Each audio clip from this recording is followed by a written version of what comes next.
N'écris pas. Je suis triste et je voudrais m'éteindre. Les beaux étés sans toi, c'est la nuit sans flambeau.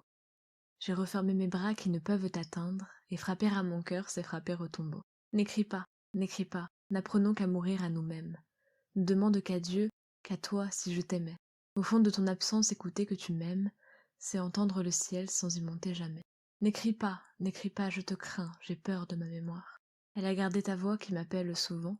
Ne montre pas l'eau vive à qui ne peut la boire. Une chère écriture est un portrait vivant. N'écris pas ces doux mots que je n'ose plus lire.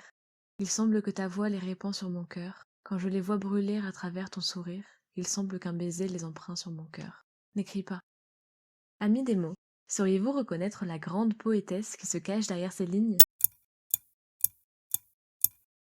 Je vous aide. Serait-ce A. Louise Labbé, B. Marceline Desbordes-Valmore, C. Louise-Victorine Ackermann ou D. Catherine Posy?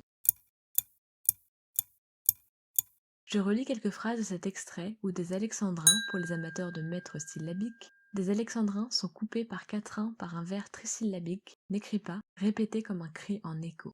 N'écris pas, je te crains, j'ai peur de ma mémoire. Elle a gardé ta voix qui m'appelle souvent. Ne montre pas l'eau vive à qui ne peut la boire. Une chère écriture est un portrait vivant. N'écris pas. Alors, il est temps d'arrêter votre choix. Est-ce donc A. Louise Labbé, B. Marceline Desbordes-Valmore, C. Louise-Victorine Ackermann ou D. Catherine Posy? Eh bien, il s'agit du poème Les Séparés, dont l'auteur n'est autre que B. Marceline Desbordes-Valmore. Un amour paradoxal y est dépeint de manière élégiaque, c'est-à-dire sous forme d'une plainte douloureuse évoquant des sentiments mélancoliques.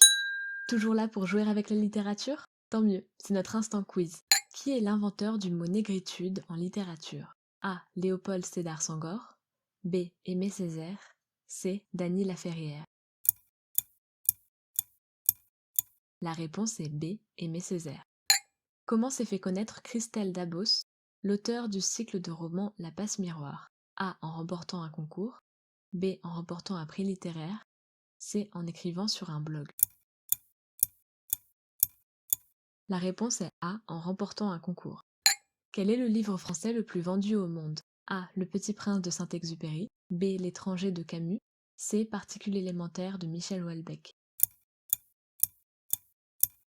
La réponse est A. Le Petit Prince de Saint-Exupéry. C'était Marion pour Papyrus Univers, un nouveau podcast dans quelques jours. On se quitte en musique. Quand les jours meilleurs se font attendre, la vraie solution c'est de s'en